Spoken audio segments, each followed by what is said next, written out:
Iran America मुज़ाकरात आज Switzerland में होंगे। मुज़ाकरात में शिरकत के लिए वज़ीर-ए-आज़म अमन मिशन के लिए स्विट्ज़रलैंड रवाना। वज़ीर-ए-आज़म ऑफिस के मुताबिक फील्ड मार्शल आसिम मुनीर भी मुज़ाकरात में शिरकत करेंगे। पाकिस्तान दोनों ममालिक के दरमियान सालिश का किरदार अदा कर रहा है। वज़ीर-ए-आज़म के साथ वज़ीर इत्तलात अताउल्लाह तारड़ और मुआविन ख़ुसूसी तारिक फ़ातमी मौजूद हैं। वज़ीर दाखिला मोहसिन नकवी की भी शिरकत मुतवक्किल। ट्रंप के ख़ुसूसी एलची स्टीव विटकॉफ और अमरीकी सदर के दामाद जैरेड कुशनर स्विट्ज़रलैंड में मौजूद। अमरीकी नायब सदर जेडी वेंस भी स्विट्ज़रलैंड रवाना हो गए। ईरानी वफ़द स्पीकर पार्लियामेंट बाकिर कालिबाफ की क़यादत में स्विट्ज़रलैंड पहुंच गया। वफ़द में वज़ीर ख़ारजा अब्बास अराग़ची भी शामिल। स्विट्ज़रलैंड रवानगी से कबल ईरान में आला सतह का मुशावरती इजलास हुआ। ईरानी मीडिया के मुताबिक ईरानी सदर मसूद पज़ेश्कियान ने इजलास की सदारत की। मुज़ाकराती वफ़द को मिराब 168 का नाम दिया गया है। कतरी वज़ीर-ए-आज़म पहले ही स्विट्ज़रलैंड में मौजूद हैं। मुज़ाकरात स्विस शहर बर्गनस्टॉक में पाकिस्तानी टाइम के मुताबिक सुबह 8 से 12 बजे के दरमियान होंगे।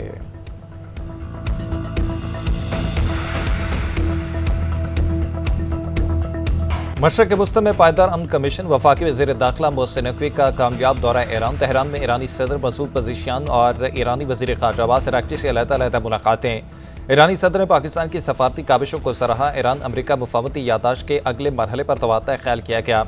ईरानी वज़ारत ख़ारजा के मुताबिक पाकिस्तानी वज़ीर दाखिला का दौरा ईरान अमरीकी सालिसी के लिए कोशिशों का तसलसल है। ईरान पहुँचने पर ईरानी वज़ीर दाखिला सिकंदर मोबदी ने मोहसिन नकवी का पुरतपाक इस्तकबाल किया। मेरे दौर में ईरान को सख्त दबाव का सामना करना पड़ा। अमरीकी सदर डोनाल्ड ट्रंप का ट्रूथ सोशल पर बयान। कहा कि साबिक सदर ओबामा ने ईरान को नकद अरबों डॉलर दिए और कभी अपनी फौज को इस्तेमाल नहीं किया। बाइडन और ओबामा ने ईरान के खिलाफ मौसर इकदाम नहीं किए। मेरे दौर में अमेरिका ने अपनी ताकत मनवाई है। ईरान के खिलाफ सबसे ज़्यादा सख्त मौक़िफ़ मैंने इख्तियार किया। मेरे इक़्तिदार में आने से पहले ईरान 47 साल मनमानी करता रहा। मुखालिफिन को अब अंदाज़ा हो रहा है कि हमने क्या कामयाबी समेटी है।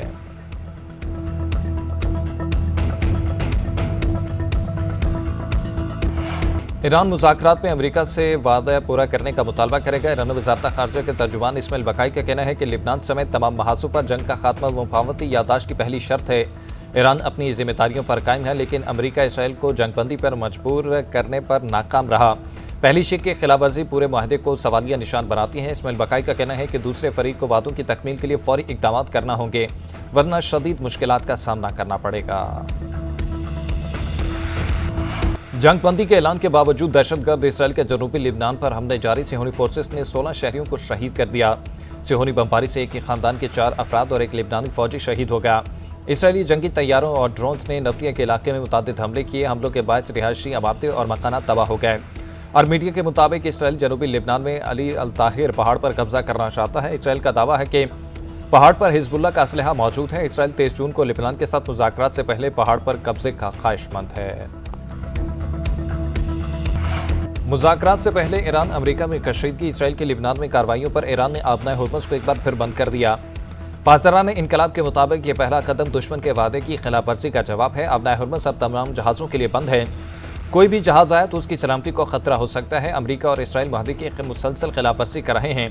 इसराइली कार्रवाइयाँ जारी रहीं तो मज़ीद इक़दाम भी किए जाएंगे। उधर अमरीकी सेंट्रल कमांड ने दावा किया है कि आबनाए हुर्मुज़ में जहाज़ों की आमदोरफ्त मामूल के मुताबिक जारी है।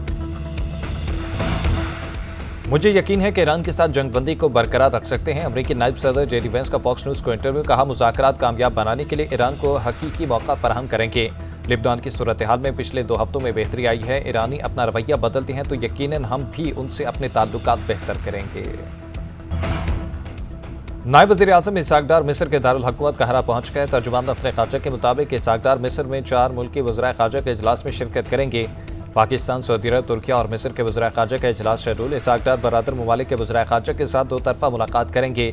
इसहाक डार की मिस्र के सदर अब्दुल फताह अल सीसी से भी मुलाकात शेड्यूल है। खैबर पख्तूनख्वा के इलाके बन्नू में सड़क किनारे नस्ब 2 बम धमाकों में 7 अफराद शहीद और 3 जख्मी हो गए। पहले धमाके में मुसाफिर गाड़ी को निशाना बनाया गया, जबकि दूसरा धमाका जख्मियों को ले जाने वाली गाड़ी के करीब हुआ।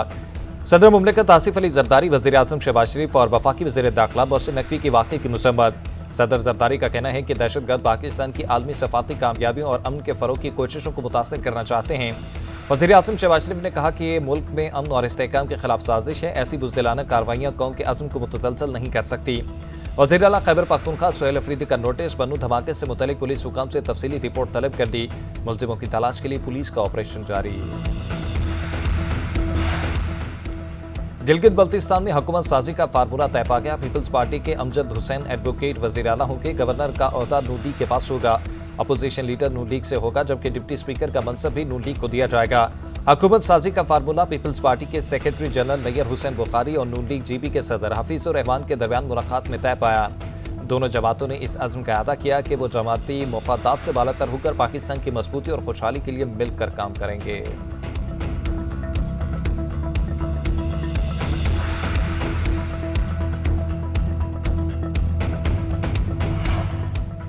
बजट के बाद वज़ीर आज़म की तब्दीली की बातें बेबुनियाद हैं। हमने हर बार कोशिश की है कि अपोजिशन के साथ ताल्लुकात होना चाहिए।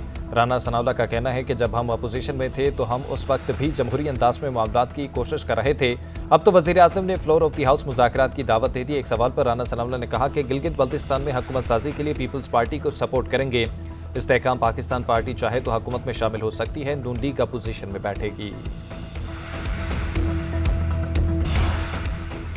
वज़ीर आज़म ने हाथ मिलाने में बड़ी देर कर दी। चेयरमैन पीटीआई बैरिस्टर गौहर का कहना है कि इस वक्त सियासी मसाइल और तनाव बहुत ज्यादा है, इसको कम करने के लिए इक़दाम करने चाहिए। ऑल पार्टीज कॉन्फ्रेंस बुलाई जाए।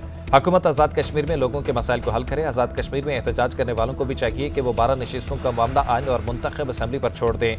बैरिस्टर गौहर ने कहा कि हुकूमत लेवी कम करके पेट्रोल की कीमत में मज़ीद कमी कर सकती है।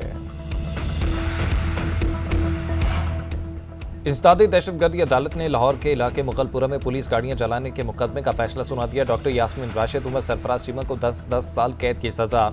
इजाज चौधरी, मियां महमूद रशीद को भी 10-10 साल कैद की सजा सुनाई गई। शाह महमूद कुरैशी को बरी कर दिया गया।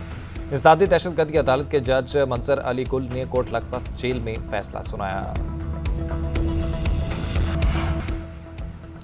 हमारी कोशिशें रंग ले आई, खत्ते में जंग के बादल छट गए। वज़ीर आज़म शहबाज शरीफ, फील्ड मार्शल और अवाम को मुबारकबाद देता हूँ। वज़ीर ख़ज़ाना मोहम्मद औरंगज़ेब का कहना है बजट में अरकान असम्बली की तजवीज़ शामिल की गई हैं। बैरून मुल्क पाकिस्तानियों ने एक माह में $4.25 अरब का ज़र मुबादला पाकिस्तान भेजा।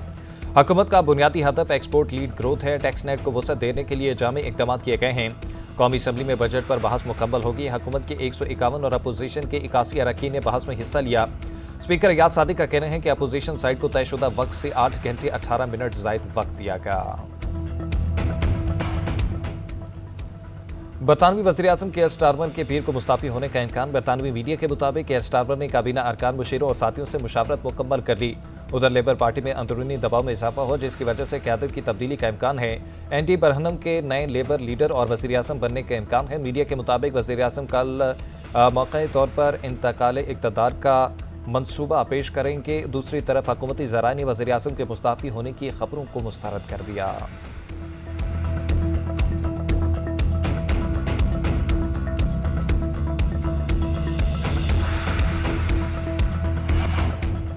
इसराइली फोर्सेस की गजा में जंग बंदी की खिलाफवर्जियां जारी। खान यूनिस के अलमवासी पनाहगुज़ीन कैंप पर इसराइली फ़िज़ाइया का हमला, 4 अफराद शहीद जबकि 5 अफराद ज़ख्मी हो गए।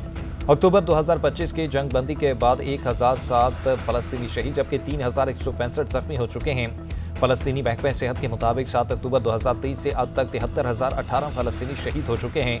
इस दौरानिए में इसराइली बर्बरियत में 1,73,273 फ़लस्तीनी ज़ख्मी हो चुके हैं।